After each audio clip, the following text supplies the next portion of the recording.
Η Κρήτη είναι ένα νησί που οι περισσότεροι άνθρωποι φαντάζονται ως έναν παράδεισο, με ζεστά νερά, βραβευμένο ελαιόλαδο και ροζ μόδεις παραλίες, όπως η Ελαφωνήση. Αλλά αυτός ο γέρος γνωρίζει πολύ καλά τη θάλασσα και τη γη της Ελλάδας, παιδί. Και μπορώ να σου εγγυηθώ ότι κάτω από αυτόν τον λαμπρό ήλιο υπάρχει μια βαθιά, αδρή και σκληρή Κρήτη. Είναι μια γη που τη σχημάτισαν κολοσιαία φαράγγια, που σχίζουν το βράχο, άνυδρα βουνά που φτάνουν πάνω από 2.000 μέτρα ύψος, αρχαία δάση και ερείπια που κουβαλούν το αόρατο βάρος οθωμανικών σφαγιασμών, τραγικών επιδημιών και αιματηρών οικογενειακών βεντετών που κράτησαν για γενιές. Σε ορισμένες γωνιές αυτού του νησιού, οι ντόπιοι που γνωρίζουν το χώμα που πατούν, αλλάζουν τόνο φωνής και δίνουν ευθύς συμβουλές που κανένας τουριστικός οδηγός δεν θα σου βάλει στο χέρι. Μην πλησιάσεις αυτό το μέρος, παιδί, και μην μείνεις εκεί τη νύχτα. Άλλοτε ο κίνδυνος είναι φυσικός και γεωλογικός, και άλλοτε τον δημιουργούν οι θρύλοι και οι μνήμες που ο κόσμος προτιμά να σέβεται σιωπηλά. Σήμερα θα σε πάω σε 10 από αυτά τα απαγορευμένα και μυστηριώδη μέρη στο νησί της Κρήτης. Εγγραφείτε στο κανάλι και χτυπήστε το καμπανάκι για να μην χάσετε τίποτα. Νούμερο 10. Το φαράγγι των νεκρών στην περιοχή του Ζάκρου. Στο απότατο ανατολικό άκρο της Κρήτης, η βραχώδης έρημος ανοίγεται σε ένα τεράστιο και εντυπωσιακό φαράγγι που κατεβαίνει προς τη θάλασσα. Αυτός ο τόπος είναι γνωστός ιστορικά ως το φαράγγι των νεκρών, λόγω ενός συναρπαστικού και ανατριχιαστικού εθήμου του αρχαίου μινωικού πολιτισμού, που άκμασε σε αυτό το νησί πριν από περισσότερα από 3.000 χρόνια. Οι Μινωίτες δεν έθαβαν τους νεκρούς τους στο χώμα της κοιλάδας, αλλά σκαρφάλωναν στα σχεδόν κατακόρυφα βραχώδη τυχώματα του φαραγγιού για να αποθέσουν τα σώματα των αγαπημένων τους σε φυσικές σπηλιές δύσκολης πρόσβασης, σκαμμένες στην κορυφή των απόκρημνων γκρεμών. Σήμερα, το μονοπάτι που διασχίζει τον πυθμένα του κανιόν είναι ανοιχτό για πεζοπόρους κατά τη διάρκεια της ημέρας, αλλά η ανάβαση και η είσοδος σε αυτές τις ταφικές σπηλιές στα τυχώματα του βράχου απαγορεύονται αυστηρά από τους νόμους αρχαιολογικής κληρονομιάς της ελληνικής κυβέρνησης. Εκτός από τον βάναυσο γεωλογικό κίνδυνο πτώσης θρηματισμένων πέτρων και τον ακραίο κίνδυνο να κυλήσει κανείς από τεράστια ύψη στις γλιστερές πλαγιές, υπάρχει μια ατμόσφαιρα βαθιάς θρησκευτικής ευλάβειας που οι κάτοικοι του χωριού Ζάκρου διατηρούν για τον τόπο. Οι ντόπιοι αποφεύγουν να περπατήσουν στο φαράγγι όταν ο ήλιος αρχίζει να χάνεται πίσω από τα άγρια βουνά. Ο άνεμος που φυσά από τη θάλασσα διοχετεύεται μέσα από τα στενά τυχώματα του κανιόν, παράγοντας ένα συνεχές και ανησυχητικό ούρλιασμα που οι βοσκοί λένε ότι μοιάζει με ψιθύρους αρχαίων βασιλέων της εποχής του Χαλκού. Να μπαίνεις σε αυτές τις απροστάτευτες σπηλιές στην κορυφή σημαίνει να βεβηλώνεις ένα χιλιετές ιερό και να ρυψοκινδυνεύεις τη ζωή σου σε ένα έδαφος όπου η ιατρική βοήθεια θα αργούσε ώρες να φτάσει. Νούμερο 9. Το κάστρο Φραγκοκάστελο στην επαρχία των Χανίων. Στη νότια ακτή της Κρήτης, αυτό το βενετσιάνικο φρούριο που χτίστηκε τον 14ο αιώνα, υψώνεται επιβλητικό στην άκρη των γαλάζιων νερών της Λιβικής θάλασσας. Το κάστρο από μόνο του είναι ένα διάσημο ιστορικό αξιοθέατο, αλλά αυτό που τραβά την προσοχή των περίεργων και τον βαθύ σεβασμό των ντόπιων είναι ένας θρύλος που επαναλαμβάνεται με εκπληκτική κανονικότητα εδώ και σχεδόν 2 αιώνες. Τις τελευταίες εβδομάδες του Μαΐου και τις πρώτες του Ιουνίου, όταν η υγρασία του αέρα είναι υψηλή και η θάλασσα είναι ήρεμη τα ξημερώματα, δεκάδες ντόπιοι και ταξιδιώτες αναφέρουν ότι βλέπουν μια μυστηριώδη πομπή σκούρων σιλουετών, ντυμένων ως στρατιώτες, να βαδίζουν πεζοί και έφυποι, οπλισμένοι με λόγχες και ασπίδες, κατευθυνόμενοι προς το κάστρο και εξαφανιζόμενοι στα νερά της θάλασσας. Οι ντόπιοι αποκαλούν αυτές τις εμφανίσεις δροσουλίτες, που σημαίνει οι σκιές της δροσιάς, και πιστεύουν ότι είναι τα πνεύματα των Ελλήνων επαναστατών, με επικεφαλής τον Χατζημιχάλη Νταλιάνη, που σφαγιάστηκαν από τις Οθωμανικές δυνάμεις στο κάστρο τον Μάιο του 1828. Αν και επιστήμονες εξηγούν το φαινόμενο ως μία σύνθετη ατμοσφαιρική αντανάκλαση που προκαλείται από τη διάθλαση του ηλιακού φωτός υπό πολύ συγκεκριμένες συνθήκες, οι κάτοικοι των κοινοτήτων της περιοχής Σφακίων αντιμετωπίζουν την πομπή με ιερό και απόλυτο σεβασμό. Οι ψαράδες αποφεύγουν να ψαρεύουν στη δημόσια παραλία μπροστά από το κάστρο τα ξημερώματα αυτών των εβδομάδων και οι γέροντες του χωριού αποτρέπουν οποιαδήποτε νυχτερινή εξερεύνηση μέσα στα ερείπια του φρουρίου. Υπάρχουν αναφορές ανθρώπων που προσπάθησαν να κατασκηνώσουν στο χώρο κατά την περίοδο των εμφανίσεων και ανέφεραν μια καταπιεστική αίσθηση ανεξήγητου κρύου και ψιθύρους μετάλλου που χτυπούσε στο σκοτάδι, αναγκάζοντάς τους να εγκαταλείψουν τις σκηνές πριν από την αυγή. Νούμερο 8. Το παλιό χωριό της Αγίας Ρουμέλης, στην έξοδο του φαραγγιού της Σαμαριάς. Το φαράγγι της Σαμαριάς είναι ένα από τα μακρύτερα φαράγγια ολόκληρης της Ευρώπης και χιλιάδες τουρίστες διασχίζουν τα απότομα μονοπάτια του κάθε χρόνο. Ωστόσο, σχεδόν όλοι τους τελειώνουν την πεζοπορία στη σύγχρονη παραλιακή κομμόπολη της Αγίας Ρουμέλης για να πάρουν το πλοίο πίσω. Αυτό που αγνοεί η πλειονότητα είναι ότι λίγο πιο ψηλά στην κοιλάδα, κρυμμένο ανάμεσα στις στροφές του φαραγγιού, βρίσκεται το παλιό χωριό της Αγίας Ρουμέλης, μία πέτρινη κοινότητα που εγκαταλείφθηκε δραματικά τη δεκαετία του 1960. Το Νοέμβριο του 1962, μία πρωτοφανής καταιγίδα στα βουνά των Σφακίων προκάλεσε μια καταστροφική πλημμύρα του ποταμού που ρέει στον πυθμένα του φαραγγιού. Τόνοι νερού, λάσπης και βράχων κατέβηκαν μέσα από το κανιόν με τη δύναμη χιονοστιβάδας, καταστρέφοντας μεγάλο μέρος των γεφυρών, των αγροτικών εκτάσεων και παρασύροντας τους πέτρινους τοίχους πολλών κατοικιών. Μπροστά στην πλήρη καταστροφή και την απειλή νέων καταστροφών, η ελληνική κυβέρνηση κήρυξε την περιοχή ακατοίκητη και επανεγκατέστησε όλους τους κατοίκους στη νέα παραλιακή κομμόπολη. Σήμερα, η παλιά Αγία Ρουμέλη είναι ένα σιωπηλό σύμπλεγμα πέτρινων σπιτιών χωρίς στέγη και δρόμων, που σκεπάζονται από άγρια βλάστηση και χαλίκια που φέρνει ο ποταμός. Η πρόσβαση στο εσωτερικό των ερειπίων απαγορεύεται και θεωρείται επικίνδυνη από τις αρχές του Εθνικού Πάρκου, εξαιτίας του επικείμενου κινδύνου δομικής κατάρρευσης των παλιών τείχων που αποδυναμώθηκαν από τη δύναμη των νερών.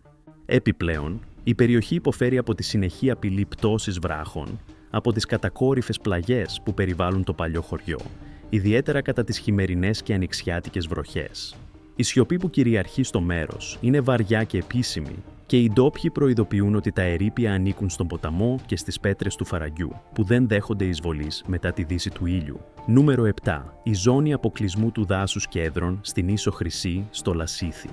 Η νήσος Χρυσή βρίσκεται μερικά χιλιόμετρα μακριά από τη νότια ακτή της Κρήτης και είναι διάσημη για τις λευκές αμμώδεις παραλίες της και τα κρυστάλλινα γαλαζοπράσινα νερά της που θυμίζουν την Καραϊβική. Αλλά στην καρδιά αυτού του ακατοίκητου νησιού βρίσκεται ένας εύθραυστος και απειλούμενος οικολογικός θησαυρός, το μεγαλύτερο φυσικό δάσος κέδρου του Λιβάνου σε ολόκληρη την Ελλάδα, με χιλιετής αρχαίες φύτρες που οι στριμμένες ρίζες τους εδράζονται στους αμόλοφους. Τα τελευταία χρόνια, η σοβαρή υποβάθμιση που προκλήθηκε από τον ανεξέλεγκτο τουρισμό, τα σκουπίδια και το συνεχές πάτημα των αμόλοφων ανάγκασαν την ελληνική κυβέρνηση και τις περιβαλλοντικές αρχές να λάβουν μια δραστική απόφαση. Η πρόσβαση στο εσωτερικό της νήσου Χρυσής απαγορεύτηκε αυστηρά για το ευρύ κοινό. Τα τουριστικά σκάφη έχουν άδεια να αγκυροβολούν κοντά στις παραλίες, ώστε να κολυμπούν οι επισκέπτες, αλλά το να πατήσει κανείς μέσα στο νησί και να περπατήσει στους αμόλοφους του δάσους κέδρων απαγορεύεται από τον ελληνικό νόμο και υπόκειται σε πολύ βαριά χρηματικά πρόστιμα. Περιπολίες δασοφυλάκων παρακολουθούν ενεργά το νησί για να διασφαλίσουν την τήρηση του νόμου. Ο επίσημος λόγος είναι η επίγουσα επιστημονική συντήρηση ενός οικοσυστήματος που ήταν στα πρόθυρα πλήρους κατάρρευσης, διότι οι χιλιετείς κέδροι έχουν εξαιρετικά αργή ανάπτυξη και οι ρίζες τους που αποκαλύπτονταν από τον άνεμο και τους τουρίστες άρχιζαν να πεθαίνουν.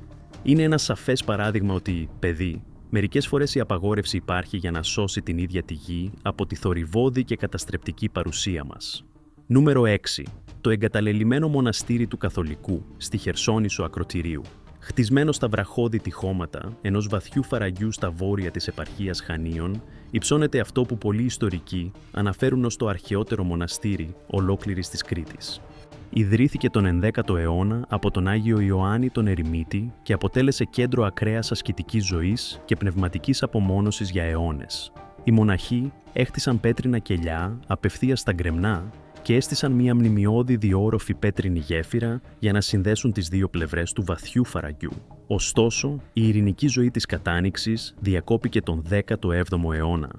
Η συνεχής απειλή πειρατών που ταξίδευαν στο Αιγαίο και χρησιμοποιούσαν τον κολπίσκο του φαραγγιού για βίαιες λαιλασίες, ανάγκασε τους μοναχούς να εγκαταλείψουν το μοναστήρι το 1632. Έφυγαν στο εσωτερικό της Χερσονήσου, ιδρύοντας το μοναστήρι Γουβερνέτου σε μια πιο προστατευμένη και οχυρωμένη περιοχή. Σήμερα το Καθολικό είναι ένα από τα πιο εντυπωσιακά και επικίνδυνα ερείπια της Κρήτης.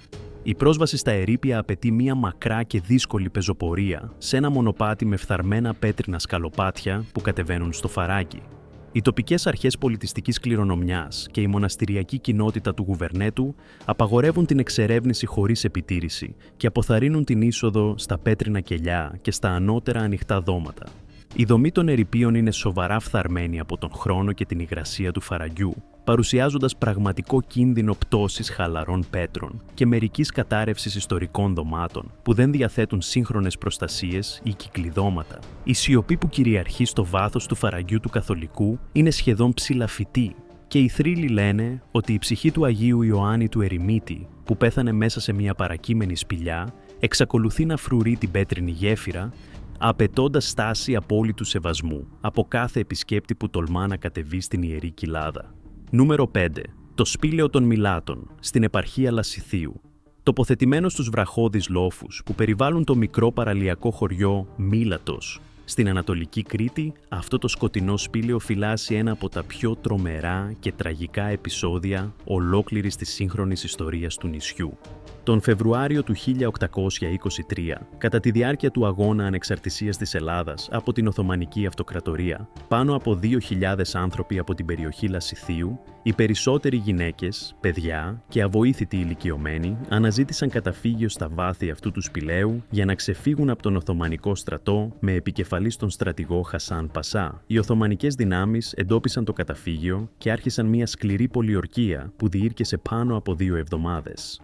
Στερημένοι από νερό και φαγητό μέσα στο σκοτάδι και πνιγμένοι από τον καπνό των φωτιών που οι Οθωμανοί άναψαν στην είσοδο του σπηλαίου, οι Έλληνες πρόσφυγες αναγκάστηκαν τελικά να παραδοθούν υπό ψευδείς υποσχέσεις ασφάλειας. Αυτό που ακολούθησε ήταν μια φρικιαστική σφαγή. Η πλειονότητα των ανδρών και των ηλικιωμένων εκτελέστηκε αμέσως επί τόπου και οι επιζώσες γυναίκες και τα παιδιά αλυσοδέθηκαν και πουλήθηκαν ως σκλάβοι στις αγορές της Αλεξάνδρειας και της Κωνσταντινούπολης. Σήμερα, το σπήλαιο των Μιλάτων φιλοξενεί ένα μικρό πέτρινο ιερό, με ένα οστεοφυλάκιο που διατηρεί μερικά από τα λείψανα των θυμάτων της ιστορικής πολιορκίας. Η πρόσβαση στις βαθύτερες εσωτερικές γκαλερί του σπηλαίου απαγορεύεται και θεωρείται επικίνδυνη από τις αρχές λόγω του πλήρους σκοταδιού, των στενών και γλιστερών περασμάτων που κατηφορίζουν απότομα στο εσωτερικό του βουνού και του πραγματικού κινδύνου πλήρους αποπροσανατολισμού. Επιπλέον, οι κάτοικοι των Μιλάτων αποφεύγουν να πλησιάζουν την είσοδο του σπηλαίου το Σούρουπο, λέγοντας ότι η παγερή ατμόσφαιρα που βγαίνει από το βράχο κουβαλάει μια βαθιά θλίψη και ότι το ούρλιασμα του ανέμου στην είσοδο μοιάζει με το πνιχτό κλάμα των μητέρων που έχασαν τα παιδιά τους στην τραγωδία του 1823. Νούμερο 4. Ο Καλαμάς, το φάντασμα χωριό παγωμένο στο χρόνο, στο Ηράκλειο. Στα βουνά νότια της επαρχίας Ηρακλείου, κοντά στο Δήμο Άνω Βιάνου, βρίσκεται το φάντασμα χωριό Καλαμάς. Σε αντίθεση με άλλους οικισμούς που καταστράφηκαν από πολέμους ή ξαφνικές καταστροφές, η εκένωση του Καλαμά ήταν μια σταδιακή διαδικασία που οδηγήθηκε από κοινωνικο-οικονομικές αλλαγές στο δεύτερο μισό του 20ου αιώνα.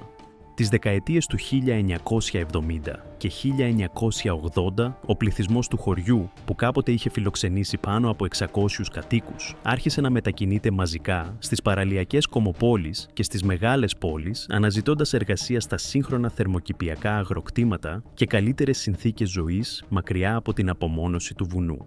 Αυτό που κάνει τον Καλαμά να είναι απίστευτα ανησυχητικός είναι το γεγονός ότι πολλοί κάτοικοι έφυγαν βιαστικά ή σχεδιάζοντας να επιστρέψουν σύντομα, αφήνοντας πίσω μεγάλο μέρος των προσωπικών τους αντικειμένων. Να περπατάς στους ερημωμένους δρόμους του Καλαμά μοιάζει να μπαίνεις σε μία έρημη κάψουλα χρόνου. Μέσα από τις ανοιχτές πόρτες και τα παράθυρα των πέτρινων κατερρυπωμένων σπιτιών, μπορείς να δεις πορσελάνινα πιάτα πάνω σε ξύλινα τραπέζια σκεπασμένα από σκόνη, ντουλάπια με παλιά ρούχα κρεμαστά, τετράδια παιδιών πεταμένα στο πάτωμα και ημερολόγια παλαιότερων δεκαετιών κολλημένα στους ξεφλουδισμένους τοίχους. Η άμεση πρόσβαση στα πιο παλιά και φθαρμένα σπίτια του Καλαμά απαγορεύεται ενεργά από τις δημοτικές αρχές λόγω της ακραίας επικινδυνότητας των κατασκευών. Η πλειονότητα των ξύλινων και πυλόχτιστων στεγών έχει μερικώς καταρρεύσει ή βρίσκεται στα πρόθυρα πτώσης με τον παραμικρό άνεμο και η είσοδος σε αυτές τις κατασκευές σημαίνει να ρυψοκινδυνεύεις τη ζωή σου κάτω από τόνους συντριμιών και σαπισμένα δοκάρια. Χαίρεσαι με τις αποκαλύψεις αυτού του γέρου για τη βαθιά Κρήτη, παιδί. Αν αυτό το βίντεο ξυπνά το σεβασμό σου για αυτή την αρχαία γη, μην ξεχάσεις να εγγραφείς στο κανάλι και να αφήσεις την υποστήριξή σου. Μοιράσου αυτό το ταξίδι με εκείνον τον γνωστό σου που πάντα καφιέται ότι τίποτα σε αυτόν τον κόσμο δεν μπορεί να τον τρομάξει. Ας δούμε αν θα έμενε εξίσου θαραλέος περπατώντας στα πέτρινα σοκάκια του Καλαμά τα μεσάνυχτα. Νούμερο 3. Το φάντασμα χωριό Αράδενα, στην περιοχή Σφακίων. Ακριβώς στο χείλος ενός κολοσιαίου φαραγγιού βάθους πάνω από 100 μέτρα, στην επαρχία Χανίων, υψώνονται τα γκρίζα πέτρινα ερείπια του χωριού Αράδενα. Η ιστορία της πλήρους εγκατάλειψης αυτού του ορεινού χωριού τη δεκαετία του 1950 είναι ένα από τα πιο τραγικά και εντυπωσιακά αφηγήματα ολόκληρης της Κρήτης. Σε αντίθεση με φυσικές καταστροφές ή κοινές οικονομικές κρίσεις, η Αράδενα ερημώθηκε εξαιτίας των τρομερών συνεπειών μιας αιματηρής οικογενειακής βεντέτας. Σύμφωνα με τα ιστορικά αρχεία της κοινότητας Σφακίων, η διαφορά ξεκίνησε τη δεκαετία του 1940 για έναν απίστευτα ασήμαντο λόγο, μία διένεξη μεταξύ δύο αγοριών του χωριού για το κουδούνι ενός κατσικιού. Ο καύγας κλιμακώθηκε γρήγορα μεταξύ των δύο πιο ισχυρών οικογενειών του χωριού, ξεκινώντας έναν θανάσιμο κύκλο εκδίκησης και αμοιβαίων δολοφονιών, που κράτησε χρόνια και είχε ως αποτέλεσμα τον βίαιο θάνατο δεκάδων ανδρών. Για να ξεφύγουν από τη μία αναστρέψιμη σπήρα θανάτων και ένοπλης βίας, οι επιζώσες οικογένειες εγκατέλειπαν τα πέτρινα σπίτια τους η μία μετά την άλλη, φεύγοντας για γειτονικά χωριά ή για την πόλη των Χανίων, έως ότου η Αράδενα ερημώθηκε πλήρως στα τέλη της δεκαετίας του 1950. Σήμερα, το φάντασμα χωριό συνδέεται με την άλλη πλευρά του φαραγγιού μέσω μιας τεράστιας σιδερένιας γέφυρας που χτίστηκε το 1986. Αλλά τα αρχαία ερείπια παραμένουν αναλύωτα και σιωπηλά. Η πρόσβαση στις πιο φθαρμένες κατασκευές της Αράδενας απαγορεύεται αυστηρά από τις τοπικές αρχές ασφαλείας, λόγω του κινδύνου δομικής κατάρρευσης των πέτρινων σκαλοπατιών και των ξύλινων μπαλκονιών που ξεπροβάλλουν πάνω από το βαθύ φαράγγι. Οι λιγοστοί βοσκοί των Σφακίων που περνούν από την περιοχή αποφεύγουν να μπαίνουν στα αρχαία ερείπια το Σούρουπο, λέγοντας ότι το χώμα της Αράδενας κουβαλά το βάρος του αίματος που χύθηκε και ότι τα πνεύματα των ανδρών που έπεσαν στη Βεντέτα εξακολουθούν να στοιχιώνουν τα κατόφλια των γκρίζων πέτρινων πορτών. Νούμερο 2. Το λεπροκομείο νησί Σπιναλόγκα στην επαρχία Λασιθίου. Στην είσοδο του κόλπου της σελούντας υψώνεται το μικρό και οχυρωμένο νησί της Σπιναλόγκα, ένας τόπος εκπληκτικής αρχιτεκτονικής ομορφιάς που κρύβει μια από τις πιο συγκινητικές ιστορίες πόνου και κοινωνικού αποκλεισμού της σύγχρονης Ευρώπης. Από το 1903 έως το 1957, η ελληνική κυβέρνηση χρησιμοποίησε αυτό το απομονωμένο βενετσιάνικο φρούριο ως την τελευταία ενεργή αποικία λεπρών ολόκληρης της Ευρωπαϊκής Υπήρου. Εκατοντάδες άνδρες, γυναίκες και παιδιά που έπασχαν από τις παραμορφώσεις της λέπρας αποσπάστηκαν από τις οικογένειές τους και εξορίστηκαν σε αυτό το βραχώδες νησί χωρίς καμία προοπτική επιστροφής, ζώντας απομονωμένοι από τον κόσμο υπό τη σταθερή σκιά του πόνου και της προκατάληψης. Η αποικία τελικά έκλεισε το 1957 με τη θεραπεία της νόσου μέσω σύγχρονων φαρμάκων και οι λίγοι επιζώντες μπόρεσαν να επιστρέψουν στην ελληνική κοινωνία. Αν και η Σπιναλόγκα είναι σήμερα ένας από τους πιο επισκεπτόμενους ιστορικούς τουριστικούς προορισμούς της Κρήτης κατά τη διάρκεια της ημέρας, οι νόμοι ασφάλειας και ιστορικής κληρονομιάς απαγορεύουν αυστηρά οποιαδήποτε προσπάθεια κατασκήνωσης, διανυκτέρευσης ή παραμονής στο νησί μετά τη δύση του ήλιου, όταν φεύγει το τελευταίο πλοίο επισκεπτών προς την ακτή. Οι περίπολοι του λιμενικού παρακολουθούν τα γύρω νερά συνεχώς. Η νυχτερινή απαγόρευση οφείλεται όχι μόνο στη διατήρηση της ιστορικής κληρονομιάς και στον πραγματικό κίνδυνο ατυχημάτων, στις φθαρμένες πέτρινες σκάλες και τα σκοτεινά ερείπια χωρίς φωτισμό, αλλά και στο βαθύ σεβασμό για τη μνήμη των ψυχών που υπέφεραν και απεβίωσαν σε εκείνη τη βραχώδη εξορία. Οι κάτοικοι της ακτής Πλάκα και Ελούντα λένε ότι η νύχτα στη Σπιναλόγκα ανήκει στη σιωπή και στη μνήμη εκείνων που δεν μπόρεσαν ποτέ να φύγουν από το νησί εν ζωή. Νούμερο 1. Η Σφεντήλη, η Ατλαντίδα της Κρήτης, στην επαρχία Ηρακλείου. Και το νούμερο 1 της λίστας μας είναι ένα χωριό που προκαλεί τους ίδιους τους νόμους του χώρου και του χρόνου, παιδί. Στην κοιλάδα από Σελέμη, στο βόρειο τμήμα της επαρχίας Ηρακλείου, βρίσκεται η Σφεντήλη. Αυτός ο ιστορικός οικισμός εκενώθηκε εσκεμμένα και εγκαταλείφθηκε κατά τη δεκαετία των 2000 λόγω της κατασκευής του γιγαντιαίου φράγματος από Σελέμη, του μεγαλύτερου έργου υδροδότησης ολόκληρης της Κρήτης. Η ελληνική κυβέρνηση απαλωτρίωσε τις γέες και αποζημίωσε τους κατοίκους για να εγκαταλείψουν το χωριό πριν αρχίσουν να ανεβαίνουν τα νερά του νέου τεχνητού ταμιευτήρα. Σήμερα, η Σφεντήλη είναι γνωστή σε ολόκληρη την Ελλάδα ως η Ατλαντίδα της Κρήτης, διότι ολόκληρο το χωριό βρίσκεται εν μέρη ή πλήρως βυθισμένο κάτω από τα νερά του φράγματος, ανάλογα με την ποσότητα βροχόπτωσης και το επίπεδο του ταμιευτήρα. Τους βροχερούς χειμώνες, το νερό φτάνει στα ανώτερα παράθυρα των πέτρινων σπιτιών και σκεπάζει πλήρως την αρχαία βυζαντινή εκκλησία του Αγίου Γεωργίου, αφήνοντας μόνο τον μεταλλικό σταυρό του Τρούλου, ορατό, πάνω από τη γαλάζια επιφάνεια. Τα καλοκαίρια παρατεταμένης ξηρασίας, τα νερά υποχωρούν με φαντασμαγορικό τρόπο, αποκαλύπτοντας φυκιοσκεπασμένους τοίχους, βρεγμένα πέτρινα σοκάκια και εσωτερικά κατεστραμμένων σπιτιών που αναδύονται από τον λασπόδι, πυθμένα της λίμνης σαν σκελετή ενός πρόσφατου παρελθόντος. Η φυσική πρόσβαση και η πλεύση στη γύρω περιοχή των ερειπίων της Σφεντήλης απαγορεύονται αυστηρά από τις αρχές που διαχειρίζονται το φράγμα από σελέμι. Το νερό κρύβει ακραίους κινδύνους, όπως ύπουλα υπόγεια ρεύματα που δημιουργούνται από τα συστήματα ανάκτησης και αποστράγγισης του φράγματος, βαθιές λάσπες συζύματος που μπορούν να παγιδεύσουν οποιονδήποτε δίτη και σοβαρούς κινδύνους κατάρρευσης των πέτρινων κατασκευών που αποδυναμώνονται συνεχώς από τη διαβρωτική δράση του νερού.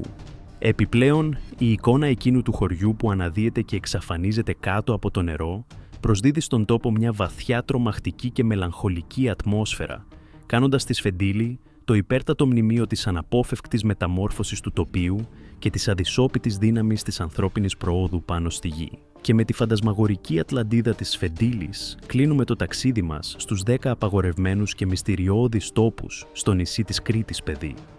10 σημεία στον χάρτη, όπου τα νερά, τα φαράγγια, οι πόλεμοι του παρελθόντος και οι τραγικές οικογενειακές συγκρούσεις δημιούργησαν μυστικά που η γη επιμένει να προστατεύει από την απρόσεκτη περιέργεια του σύγχρονου κόσμου. Η Κρήτη είναι αρχαία, παιδί, έχει περισσότερα στρώματα κάτω από το χώμα από όσα μπορεί να μετρήσει οποιοσδήποτε από μας σε μια ολόκληρη ζωή. Σου έδειξα το δρόμο και αυτό που θα κάνεις με αυτή τη γνώση είναι ζήτημα που σε αφορά αποκλειστικά εσένα. Αν αυτό το βίντεο σε άγγιξε ή σε έκανε να βλέπεις την Ελλάδα με άλλα μάτια, εγγραφείτε στο κανάλι και χτυπήστε το καμπανάκι για να μην χάσετε τίποτα. Μοιράσου αυτή την αφήγηση με εκείνους που χρειάζεται να μάθουν ότι η Κρήτη είναι πολύ περισσότερα από όμορφες παραλίες και πολυτελή ξενοδοχεία με θέα τη θάλασσα. Τα λέμε, παιδί. Ο γέρος πάει να ξεκουραστεί.